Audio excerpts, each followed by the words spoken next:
Fala pessoal, então vamos lá agora, né? Nossa cobrinha já está com a cabeça se movendo, já está andando, né? Pela nossa superfície que a gente criou. E agora a gente precisa colocar o limite, né? Porque nesse momento a nossa cobrinha ela fica andando e ela não morre nunca, né? Ela não bate nos limites, né? Então vamos colocar esse limite agora e colocar nossa função de game over, tá? Essa função game over a gente vai fazer agora de uma forma bem simples, mas depois, lá na parte de refinamento do nosso código, a gente vai arrumar ela, vamos deixar ela bem legalzinho, tá? Mas vamos lá. Então, pessoal, aqui em cima, depois do nosso definição do nosso pixel, eu vou criar uma variável não, desculpa, uma função chamada game over, tá? Essa game over, basicamente, o que ela vai fazer? Ela vai fazer a mesma coisa quando a gente clica, inicialmente agora, né? Quando a gente clica no kit. Então, eu vou simplesmente fechar o Pygame e fechar a janela. Apenas isso, tá? Para começar a nossa brincadeira, isso que a gente vai fazer. E também vou criar uma função que vai chamar verifica margens, tá? Então, uma def vai chamar verifica margens, para saber se ele passou da margem ou não, e ele vai receber uma variável que é a posição.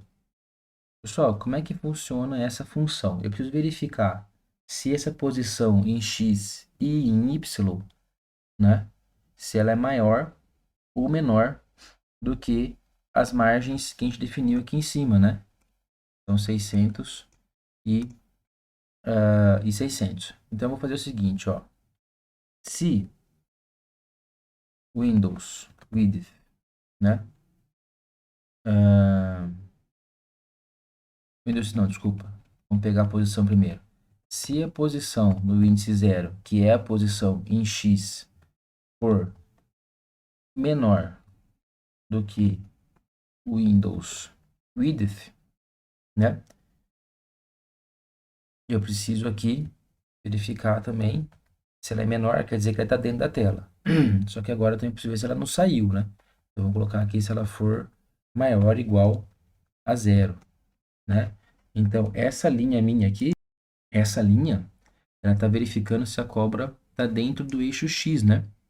Então, se o eixo X é minha largura, se ele é maior ou igual a zero, e se ele está dentro do meu limite aqui, que é a minha largura, que é o 600, em X, tá? Só que eu não tenho que fazer só em X, eu tenho que fazer a mesma coisa em Y. Então, vou usar o AND aqui, né? Fazer a mesma situação para a posição agora em Y, que é a posição 1, né? Lembrando que essa pós aqui que a gente vai receber é uma tupla, né? Essa tupla aqui, ó. Essa tupla aqui que a gente vai receber, tá?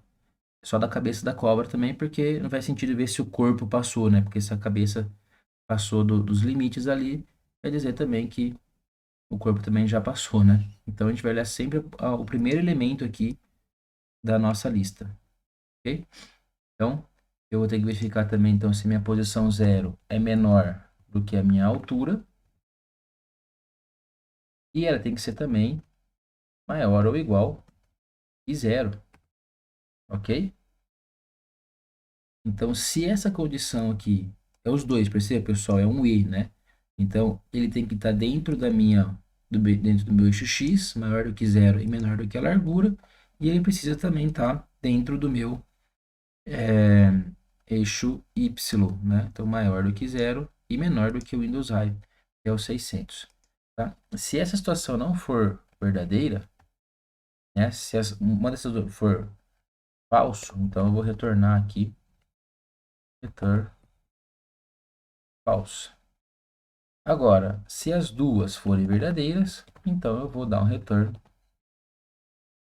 true, que quer dizer que ele está dentro da minha área, da minha janela, né? Então, se essas duas situações forem verdadeiras, ele está dentro da minha área, então ele é verdadeiro. E aí aqui, antes da gente começar a definir, né, a direção da cobrinha, a gente vai fazer uma verificação. Então, if verifica margens e eu vou passar a posição da cobra no índice 0, que é a cabeça da cobra, né? Se esse retorno for verdadeiro, né, vai dizer então que eu for verdadeiro, vai dizer então que eu preciso chamar o meu game over, ok? Então o que eu estou fazendo aqui? Eu estou verificando, né, se a cobra saiu dos limites da nossa janela. Salvei, vamos rodar aqui. Vamos verificar. Deixa eu bater aqui na esquerda. Fechou a janela. Ótimo. Agora eu vou inverter aqui para a direita. Fechou a janela também. Muito bom. Era o que precisava acontecer. Vamos colocar para cima. Verificar se ele vai sair dos limites. Fechou a janela. Game over. E se a gente colocar para baixo agora também, a gente vai game over também. Ok? Então, pessoal, a gente já colocou os limites aqui, né? A gente não pode bater nas bordas da nossa janela, porque senão ele vai fechar a janela exatamente por causa dessa função game over, que a gente chama dependendo do retorno da função de verifica as margens. Ok? Então percebam aqui, pessoal. Olha só, tem que prestar um pouquinho de atenção, porque se essas duas situações forem verdadeiras, quer dizer, a posição em x é maior do que zero e está dentro da minha largura, e a posição em zero, em y, é maior do que zero e é menor do que a minha altura, eu retorno falso. Nessa situação, ele está funcionando normalmente o jogo, quer dizer que está permitido. Agora, se uma dessas duas situações, né, não forem respeitadas, eu retorno true. E aí sim, o meu if aqui, né, esse if, ele é executado, né, ele entra no game over e chama a função de game over e fecha a janela, ok? Então, pessoal, da cobra, eu vou dar uma pausa agora na parte da cobra. Vamos colocar as maçãs, tá? Vamos depois randomizar a posição das maçãs. E aí a gente vai evoluindo nosso código, beleza? Vejo vocês na próxima aula. Valeu, pessoal!